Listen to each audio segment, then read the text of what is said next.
För över 50 år sedan spelades Emil i Lönneberga in här i de småländska skogarna. Och än idag kommer folk hit från hela världen för att kolla in platserna där de spelade in. Men vi har ett annat uppdrag. Vi har tagit med oss några av de äldsta och mest klassiska fiskebetena som vi ska fiska med i de vattnena som syns i de gamla Emil-filmerna. Frågan är nu bara, håller de här gamla betarna fortfarande måttet och har Emil hittat på några rediga hyss? Förgrämmade unge!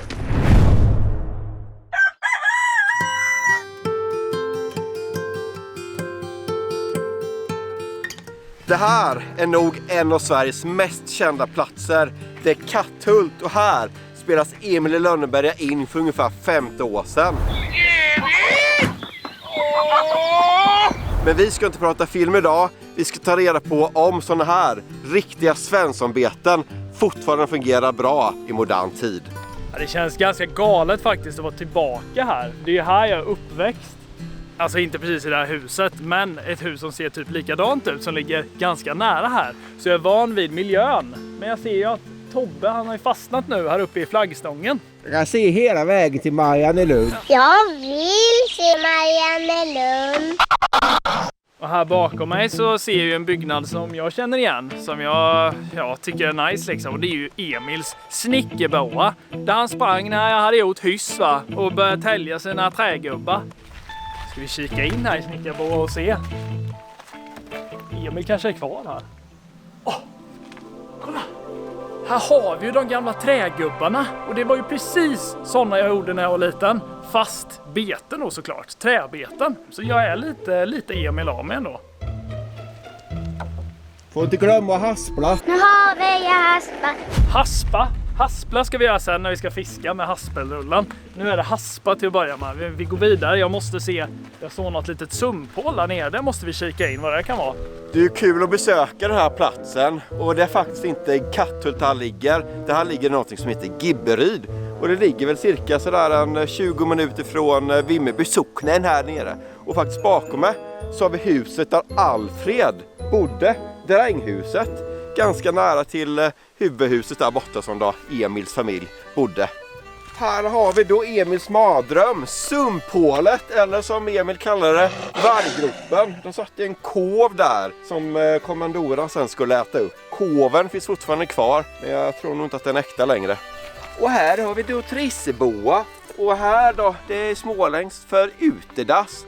Och om ni kommer ihåg i filmerna så var det ju här som Emil låste in sin pappa när han var på toaletten. Så han fick ju försöka ta sig ut ur det här lilla fönstret. Och jag kan säga det är inte stort här. Han kan inte varit tjock på den tiden. Men man var väl mindre förr va? Det var man. Men han kom ju knappt. Jag tror inte ens han kom ut härifrån. Det är lite fönster.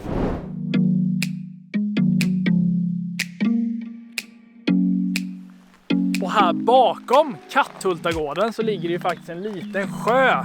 Fast inte riktigt en sjö utan en damm. Och i filmerna så fiskade ju Emil kräftor och badade. Men vi är ganska säkra på att det inte är den här lilla pölen de gjorde det i. Utan det är en sjö som de kallar det för Katthultasjön. Och jag och Tobbe vi har gjort lite research. Så vi har faktiskt kollat upp vilken den här Katthultasjön är. Så det är dit vi ska åka och fiska. Lika klassisk som Emil i Lönneberga är ju Abu Garcia från Sverige då. Och det mest klassiska betet från Abu skulle jag nog ändå säga är den här reflexspinnan.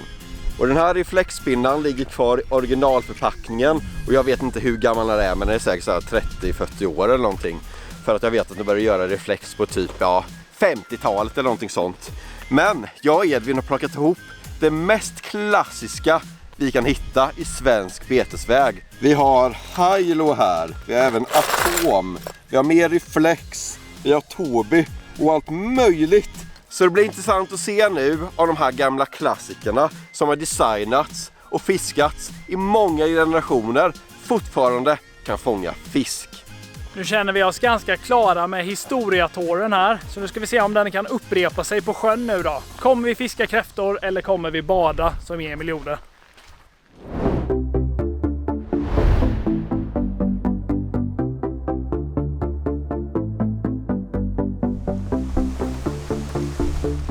Här är då en historisk sjö. Det ska vara här som Emil och Alfred badade, fiskade och också fiskade kräftor. Och det här som sagt är ju inte Katthultasjön, för det finns ingen sjö som heter det. Utan den här sjön heter då Mosssjön och finns i närheten av Pelane. Och sen har jag en fråga till dig, Edvin. Om Emil skulle vara sportfiskare och leva idag, hade han då varit metare? Eller hade han varit spinnfiskare och fiskat gädda? Hade han byggt egna beten? Eller hade han varit så här trollingfiskare och fiskat stora laxar? Vad tror du? Han har ju såklart tält och gjort sina egna träbeten. Och kanske jiggar nu också på den här tiden då. Och sen åkte runt och fiskat i såna här klassisk småländska insjöar. Precis som den här. Det här är mycket större sjö än man tror efter man sett videorna. Det är också väldigt klart i vattnet och mycket sån här vass och näckrosor och sånt. Så det här tror jag blir perfekt. Och bara lägga i båten och så börjar vi i den här viken som är precis utanför den här lilla båtrampen.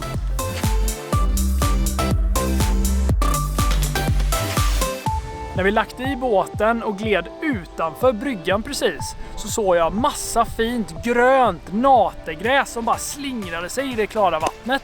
Och det är inte alla sjöar här omkring som har så fint gräs faktiskt. Så det här känns ändå på något sätt lovande eller riktigt hett. Något som jag också tror är mycket hett, det är de här gamla klassiska betena då.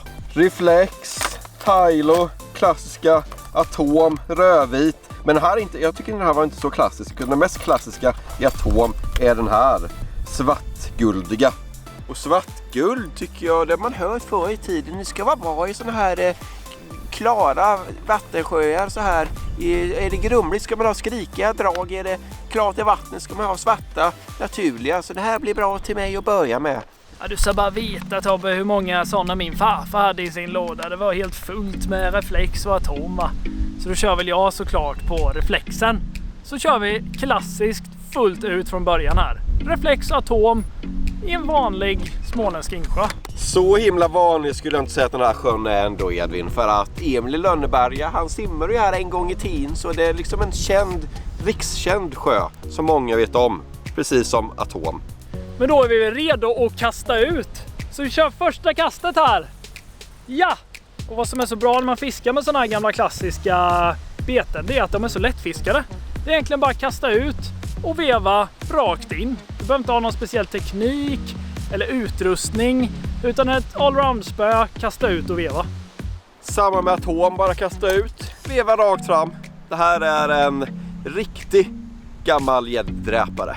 Många 10 kilosar har fångats på Atom, det vet jag om. Och gamla Atom, det fångar inte bara stora gäddor. Jag vet att det förra svenska rekordet var faktiskt taget på Atom på gös, över 12 kilo, i Bråviken utanför Norrköping.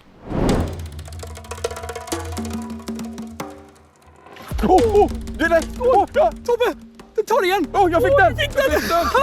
Första kast! Jag också! What? Tobbe, vad är detta?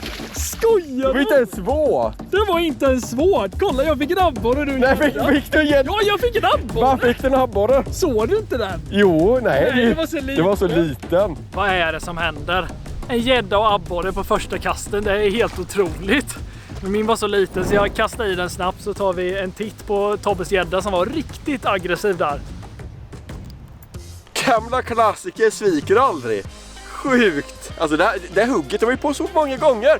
Tror du den skulle missa eller liksom bli rädd sen. Men inte. Sommarfiske Emil i Lönneberga. Han levererar alltså. Han levererar. Det här var ju långt över förväntan, skulle jag säga. Vad spänd man blev nu då, som man inte var taggad innan liksom. Det är typiskt Nate. Nate på sommaren så här. Det är liksom, gäddorna bara står ju där och lurar. Väntar in tills det kommer någon liten blänkande mört där och då smäller de. Inga ord och inga visor. Det är gäddornas motto här. De är överjävliga gäddorna. Ja, de är överjävliga.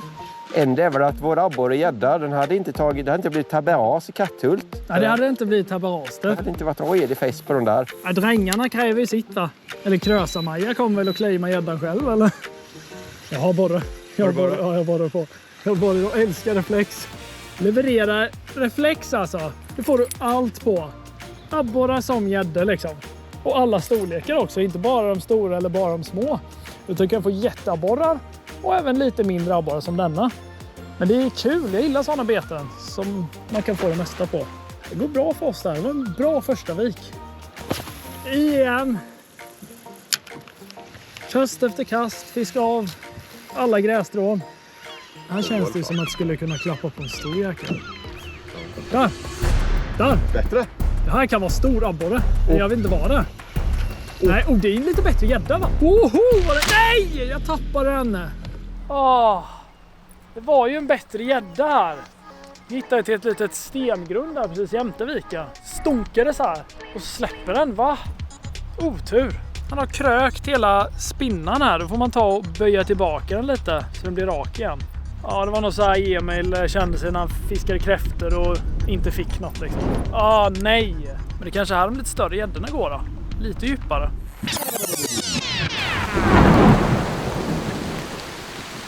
Ingen svensk sommar utan skyfall! Nej, jag vågar inte köra så upp för det första gången som sagt jag fiskar här.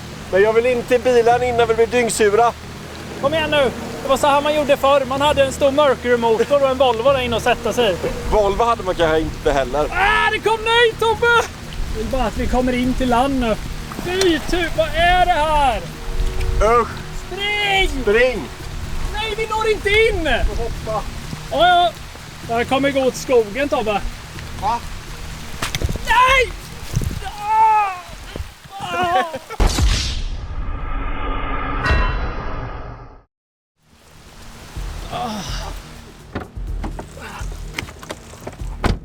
Aj, det gjorde det är skitont här. Alltså sjukt vilken uppgång. Nu vet man att man är i Sverige på sommaren, för det här är inte lite. 10 minuter senare så är det sol igen. Det är helt rimligt, i alla fall här i Sverige. Så nu kör vi igen. Lite blåslagna och blöta, men skit i det.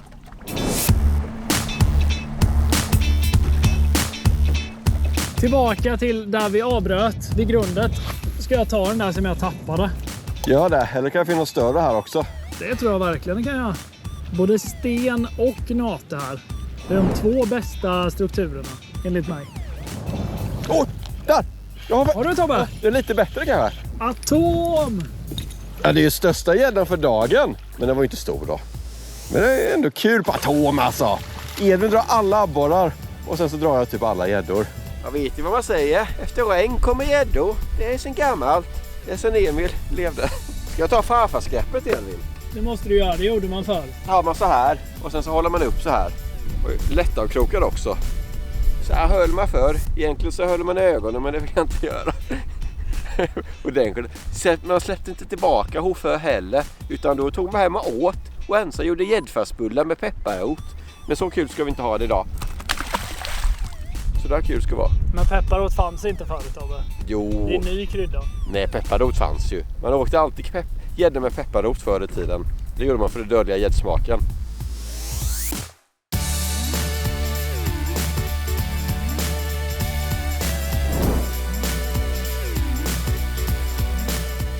Jag vill stå en till gädda där inne då, i vassen. Reflex och vass, det kan aldrig gå fel. Ja, jag har den!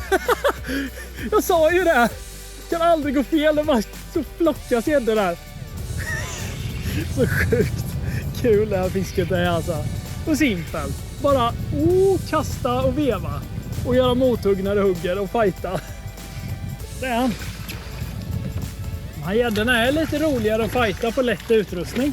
Det här multispinspöet är ju upp till 50 gram, så det är ett riktigt allround fiskespö. Kommer du hit? Det är faktiskt det lättaste sättet att ta de här gäddorna med. Så här, upp till 3 kilo, då är farfar bäst. Efter det sen så är det gälgrepp. Snabbt bevisat är att såna här gamla riktiga klassiker fungerar. Så det är verkligen superkul. Så nu är det bara att fortsätta. Man vet ju aldrig vad som gömmer sig i såna här vatten som är helt nya liksom. Så dum var den inte ändå faktiskt alltså. Kan vara störst hittills. Vi får simma hem igen. Om Emil hade velat fånga en stor gädda runt år 1900 hade han förmodligen inte kastat med ett drag överhuvudtaget. Det vanligaste hade varit mete, nät eller någon form av angelfiske med en betesfisk. Haspelrullar, beten och modern spinnfiske var fortfarande ovanligt ute på den småländska landsbygden. För de flesta handlade fisket först och främst om att skaffa mat till bordet. Och när man fiskar här i Mossjön känns kopplingen till Astrid Lindgren i Småland plötsligt ganska självklar. För bara några mil härifrån växte Astrid Lindgren upp på gården Näs utanför Vimmerby. Många av berättelserna om Emil inspirerades av historier hon hörde som barn och flera av hyssen ska ha berättats för henne av hennes pappa Samuel. Och tittar man ut över sjön idag är det inte särskilt svårt att förstå var Astrid Lindgren hämtade sin inspiration ifrån. Snyggt! Är det bättre? Ja, lite bättre. Lite bättre. Oj. Den är tjock! Den är tjock, Elin! Det är inte som Sjösamaja. Hon var ju smal, alltså. De fick ju ingen mat på den tiden. De fiskar ju tydligen inte mycket gädda förr i tiden. För jag menar, det finns ju massa gäddor här. Emil har ju inte ätit upp de här. Eller hans barn, eller barnbarn, eller barnbarns. Eller? Tar vi ihop. Upp med H. Det här är roligt. Roligt. Grisar ska inte ha roligt. Roligt! Grisar ska inte ha roligt! Det är ju en gris. En ko. En katthundsbo. Ja, den har tagit bra. Så ja. Ja, men det här är ju skaplig fisk ändå. Hyfsad. Släpp i den snabbt nu. Det är ju roligt där. Rätt roligt. Nu känner jag att jag riktigt har beprövat den här spinnaren på både gädda och abborre. Så jag är sugen på att byta drag här. Ett annat klassiskt bete, det är ju en high-low. Och high-lowna såg inte riktigt ut så här förr i tiden. De hade lite annan form. Men vad high-low egentligen betyder är ju att man kan justera den här skeden här fram. Alltså ändra djupet beroende på vart man fiskar. Så high, det är ju så då. Nej. Vet du hur en haj ser ut? En haj, det är ju en fisk. Nej, det är ingen fisk. Det är däggdjur. Nej, nu vet jag inte vad jag gör. Hur som helst så kan man justera så att om jag ställer skeden rakt ner, då går betet väldigt grunt, och ställer jag skeden rakt utåt, då kan man fiska ner betet på ett par 3 meter skulle jag tro. Vi får se om det smäller på något större här. En asfet borre eller någonting.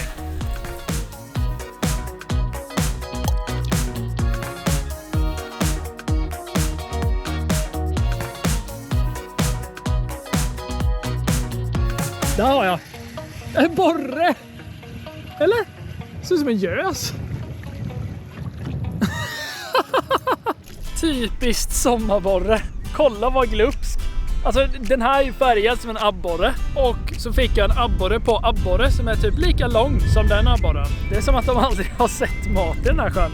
Eller så är det så att de är så beprövade, de här gamla betena, så att de bara smäller. Jag är ju värsta borrefisken idag, deluxe.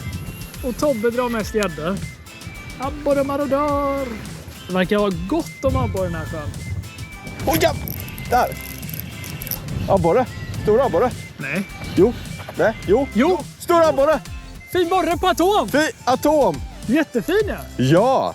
Min första abborre på atom. Alltså inte någonsin, men idag. Helt klart en jättefin fisk, och så gul också. Jag har typ aldrig sett en sån här gul abborre i en insjö innan. Sen att den här atomen börjar bli himla uppskyttad också från gäddtänder och abborretänder nu också. Emil, han ska ju ha levt på precis början av 1900-talet, slutet av 1800-talet. Och då var det inte jättemycket mat, så hade man levt på den tiden så hade man ju dödat denna. Ja, men jag tycker ändå vi är så pass moderna, Tobbe, nu för tiden, så vi utövar ju catch and release. Så den här ska vi få simma hem igen. Börjar blåsa upp alldeles för mycket där ute, så vi har åkt in till en fin kant här där det är ganska grunt, men det är fina grässtrukturer, det är stenar, och här känns det som att det borde ändå kunna gå lite fisk. Helt uppskyttad atom här. Men det är kul att testa runt lite nya beten så här i Emils lilla sjö, så jag ska byta den här atomen mot den här då. Så bort med den här atomen och fast med sån här fast attack. Och det här då, en liten gummijigg på en sån här stor spinnare, eller till och med en dubbelspinnare. Och det här vet jag körde jag mycket med när jag var yngre. 2000 eller någonting sånt där. Samma sak där, bara kasta ut och veva. Hon behöver inte göra någonting speciellt. Ja, runt 2000 där, då körde jag ju med med Atom, och på 90-talet då var det ju gummifiskspinnar. Nej, riktigt så gamla är vi inte, men det låter lite gubbigt att snacka om vad som var bra 2000 liksom. Det. Men vi levde ju på 90-talet bara två. Ja, det gjorde vi. Men då valde jag inga beten kan jag säga. Får vi se om det finns någon fisk jäms med den här kanten. Bara glida och fiska av nytt vatten hela tiden. Nu har jag justerat ner min sked här på high-lowen till rakt ner och då går den väldigt grunt. För det är inte mer än en halv meter här max. Det är inte djupt där. Vad kan det vara? 60? Jag fick den! Jag fick den! Vad sjukt det ser ut! Man ser ju den här i klara vatten. Ja, helt sjukt. Vad sjukt det! Alltså på den där AB Fast Attack. Jag fattar inte vad Emil har gjort med sin sjö, för någonting är det ju. För så här mycket gädda och fisk vi får är helt klart över förväntningarna. Vad händer? Den är inte liten eller smal heller, den är ju jättegrov. Vad fin den är när den simmar i vattnet. Jag tror att i bortklippta scener på Emil i Lönneberga så planterar de in gäddor kanske. Jag tror det med. Eller så gjorde han vad som en risvasa när han blev äldre. Överallt i den här sjön. Han täljde risvasar. Jag tror det. Här har vi hon. Titta vilken fin och grov Emilgädda. Den här är stabbig alltså. En riktig gris. Det här hade jag roligt en gång i tiden. Alltså de här gamla klassiska betorna, de sviker den aldrig. Lättarkrokar. Får den släppas i. Egentligen helt galet att det står så fina gäddor så här på en halv meter djupt vatten när vattnet är kristallklart också. Det är riktigt coolt fiske. Man ser ju när han kommer bara som en svart stock bakom och bara... det är allt över förväntan. Jävla grunt. What? Alltså, jag var jäkla grunt där så kommer det sån hyfsad gäddor. Nu är det på riktigt 40 cm djupt här. Kristallklart vatten. Så det här är så grymt kul bara. Gummifisk. Och där. Kan det vara en abborre? Du, det här kan vara en abborre. Det är en abborre. På high-low. En skaplig ändå. Inne i gräset på det här grunda. Alltså vad är det här? Emil. Va? Gå till snickarboa. Det är skitkul. Jag fattar typ inte. Det är så roligt sommarfiske har jag och Tobbe idag. Det var lätt värt att åka hit och fiska. Titta. Det är redigt fin sån här gul borre.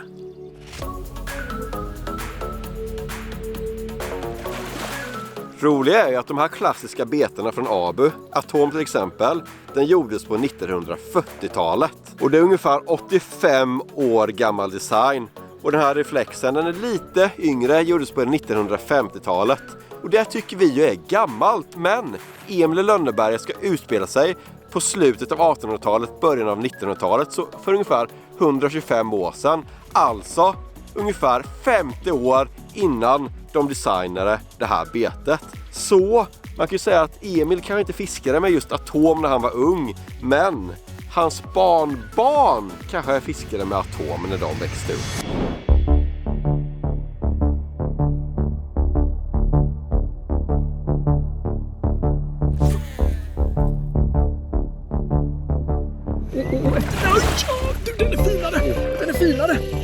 Den är finare. Tobbe! Sjukt, bara följer in i gräset så bara smackar det på. Det är en ganska fin gädda för att vara på så här spinnare liksom. Multispö in i gräs. Det är så kul. Jag har sagt det många gånger att det är så kul, men så kul är det. Så man inte kan sluta säga det liksom. Ville smälla på en liten gummifiskspinnare där. Farfarsgreppet. Så här ska de se ut. Stabbig gädda på klassisk Abu-spinnare. Perfekt lätt av krokar där. Kolla den här spinnan är liksom. Han är lite kyttad nu. Efter bra fiske. Får åka hem igen. Så vi kan ju konstatera att gammal är äldst. Det finns ju en anledning till varför de här betena fortfarande tillverkas så långt efter att de kom. Så att vill ni ha sånt där grymt sommarfiske som vi har haft den här dagen, så är det bara att gå in på typ vilken sportfiskebutik som helst så hittar ni de här gamla klassikerna. Kommentera i kommentarsfältet andra roliga historiska fisken eller beten som vi kan testa i framtiden. Och under tiden får ni ha det så bra, så ses vi i nästa video. Glöm inte gilla och prenumerera. Tja! Nu blir det bortklippta scener. Och precis bakom Katthultagården här så ligger det en liten sjö som Emil fiskade kräftor och byggde båtar. Dundrar över fjärden i 40 knop.